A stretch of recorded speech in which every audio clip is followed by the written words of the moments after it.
بسم اللہ الرحمن الرحیم۔ آج کی ویڈیو بہت زیادہ امپورٹنٹ ہے، ٹاپک کی طرح امپورٹنٹ ہے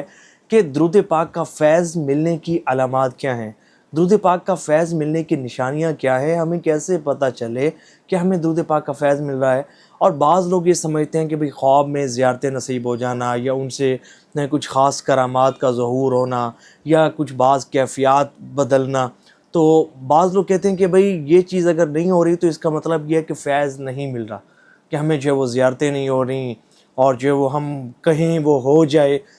ٹھیک ہے، بعض درود پاک کی کثرت کرنے والوں کو یہ شرف حاصل ہوتا ہے کہ ان کی زبان سے جو نکلتا ہے نا وہ ہو کر رہتا ہے۔ الحمدللہ یہ درود پاک کی تاثیر ہے، درود پاک کی برکات ہے، الحمدللہ جو درود پاک کی کثرت کرنے والوں کو نصیب ہوتی ہیں۔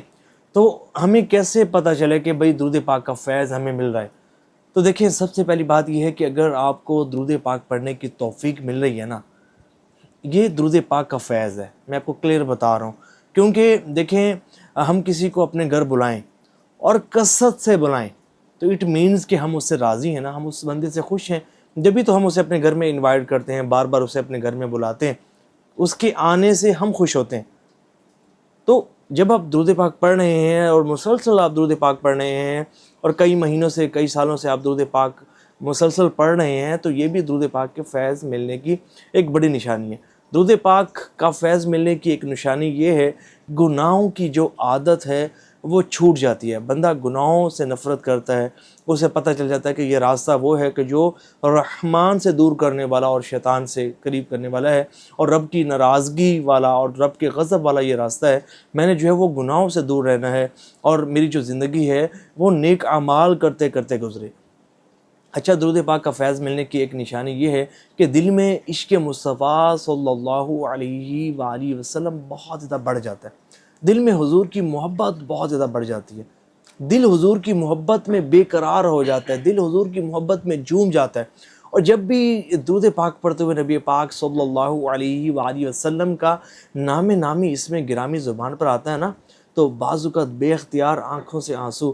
جاری ہو جاتے ہیں اور دل تڑپتا ہے زیارت مصطفیٰ صلی اللہ علیہ وآلہ وسلم کے لیے، اور دل مچلتا ہے، اور یہ خواہش جو ہے وہ کثرت سے دل میں جنم لیتی ہے، اور بار بار یہ دل جو ہے وہ تقاضا کرتا ہے، یہ خواہش کرتا ہے کہ مدینہ شریف حاضری کا شرف حاصل ہو، نعتیں سننے کا دل کرتا ہے، اور کثرت سے حضور صلی اللہ علیہ وآلہ وسلم کا ذکر خیر کرنے کا دل کرتا ہے، حضور کی سنتوں سے محبت ہو جاتی ہے، بندہ جو ہے وہ حضور کی سنتوں پر چلنا شروع ہو جاتا ہے۔ یہ درود پاک کے فیض و برکات جس کو مل رہے ہوتے ہیں، تو یہ خاص علامات ہیں، یہ خاص نشانی ہے۔ اچھا، ایک درود پاک کا فیض ملنے کی ایک نشانی یہ ہے کہ بعض اوقات نا بندہ مسائل کے بمبر میں پھنسا ہوتا ہے، مشکلات، پریشانیاں، ٹینشنیں، تکلیفیں، دکھ، درد، غم، ڈپریشن اور بعض بیماریاں جو ہے وہ بندے کو گھیر لیتی ہیں، زندگی سے سکون غائب ہو جاتا ہے۔ لیکن جب بندہ درود پاک کی کثرت کرتا ہے نا، اس کی زندگی میں سکون داخل ہو جاتا ہے، اس کے قلب کو اطمینان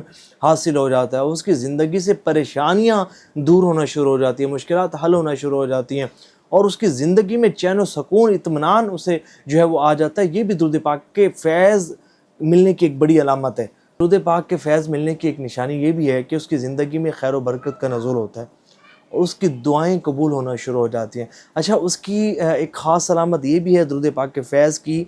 کہ اللہ کی مخلوق اس کے شر سے محفوظ رہتی ہے۔ یاد رکھیے گا، اگر آپ کے شر سے دنیا والے اور حضور کے امتی جو ہے وہ محفوظ ہیں، آپ کی زبان سے، آپ کے جسم سے کسی مسلمان کو تکلیف نہیں پہنچتی، آپ کی زبان سے کسی مسلمان کی دل آزاری نہیں ہوتی، آپ کی زبان سے آپ کے والدین، آپ کے بہن بھائی، آپ کے عزیز و اقارب، آپ کے پڑوسی، آپ کے رشتہ دار، آپ کے ساتھ جن کا رہن سہن ہے، ملنے جلنے والے جتنے بھی لوگ ہیں، دوست احباب، اگر آپ کی وجہ سے وہ پریشانیوں میں مبتلا نہیں ہیں اور آپ کی وجہ سے کسی کو تکلیف نہیں پہنچتی، آپ سے لوگ راضی ہیں، خوش ہیں نا، اٹ مینز یہ بھی درود پاک کے فیض ملنے کی علامت ہے۔ کیونکہ بعض لوگ ایسے ہوتے ہیں کہ وہ شریر ہوتے ہیں، ان کا لوگوں میں موجود ہونا شر کا باعث ضرور بنتا ہے۔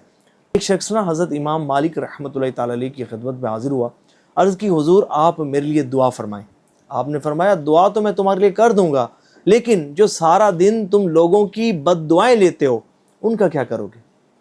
تو اگر آپ کی زبان سے، آپ کے جسم سے کسی مسلمان کو تکلیف پہنچتی ہے نا، یاد رکھیے گا، حدیث طیبہ کا خلاصہ ہے کہ کوئی شخص ایسا ہے کہ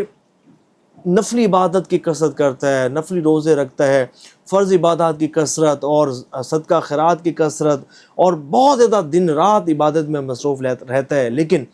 اگر اس سے کسی مسلمان کو تکلیف پہنچتی ہے نا تو حدیث پاک کے مطابق وہ شخص جہنم میں جائے گا۔ اور کوئی شخص ایسا ہے کہ صرف فرض عبادت کرتا ہے، نفلی روزے نہیں رکھتا، نوافل نہیں پڑھتا، نفلی عبادات نہیں کرتا، زیادہ صدقہ خیرات نہیں کرتا، لیکن اس سے اس کے مسلمان بھائی محفوظ ہیں، اس کی زبان سے، اس کے جسم سے کسی مسلمان کو تکلیف نہیں پہنچتی نا، تو حدیث مبارکہ کے مطابق وہ شخص جنت میں جائے گا۔ تو اپنا محاسبہ کریں، آپ سے پہلے اپنی غذا کو پاک کریں، لقمہ حرام سے خود کو بچائیں، اس کی بڑی نحوستیں ہیں۔ دیکھیں فرمایا گیا، حدیث طیبہ میں آیا ہے کہ جب بندہ لقمہ حرام پیٹ میں ڈالتا ہے نا، زمین و آسمان کے سارے فرشتے اس پر لعنت کرتے ہیں،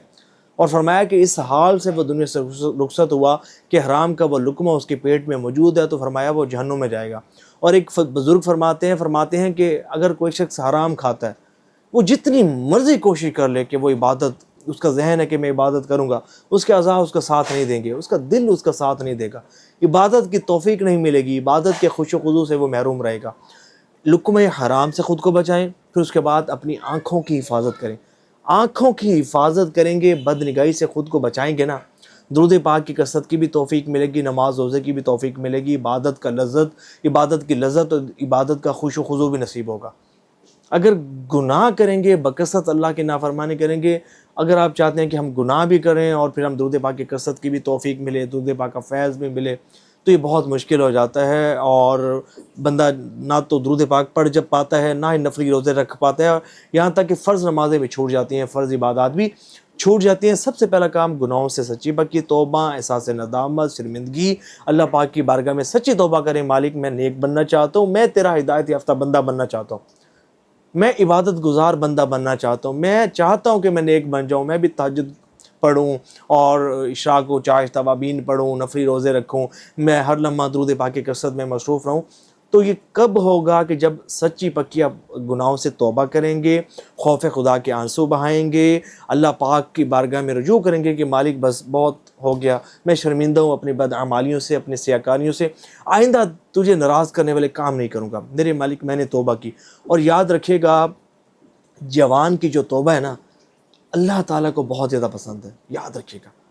اور اللہ تعالیٰ کو سب سے زیادہ چیز جو پسند ہے نا، وہ جوانی کی توبہ ہے۔ جوانی میں کوئی شخص ایسا ہے کہ گناہ بھی کر سکتا ہے، لیکن وہ توبہ کرتا ہے، وہ تائب ہو جاتا ہے، تو اللہ تعالیٰ ایسے توبہ کرنے والے کی توبہ کو قبول فرماتا ہے۔ اور یاد رکھیے گا، عبادت جو ہے وہ جوانی میں ہے،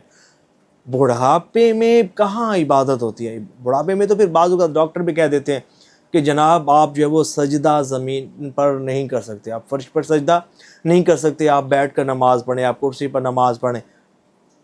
یہ وقت ہے سجدے کرنے کا، جتنے مرضی سجدے کر لیں۔ بعض اوقات تو نمازی ایسے ہوتے ہیں، ایسے بزرگ اور علیل ہو جاتے ہیں کہ بغیر سہارے کے مسجد میں بھی نہیں جا سکتے۔ تو اور دوسری بات، ہم جتنے مرضی نفلی روزے رکھیں،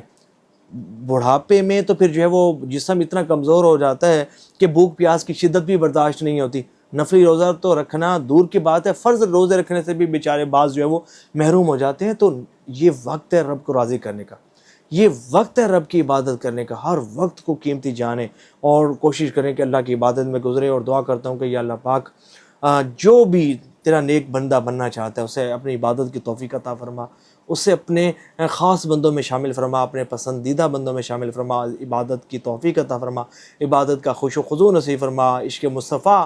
نصیب فرما، عشق مصطفیٰ میں رونا نصیب فرما، خوف خدا سے رونا نصیب فرما، اور جو سانسیں ہماری باقی بچی ہیں ہمیں اپنی عبادت کرنے کی توفیق عطا فرما، ہم سے ہمیشہ کے لیے راضی ہو جا۔ ہم جو بیمار ہیں اور کسی بھی روحانی جسمانی مرض میں مبتلا ہیں، سب کو شفائے کاملہ عاجلہ عطا فرما، صحت والی، عافیت والی، عبادت والی انہیں زندگی عطا فرما۔ کمنٹس میں آمین لکھیے گا، اور ثواب کی نیت سے اس ویڈیو کو شیئر ضرور کیجیے گا۔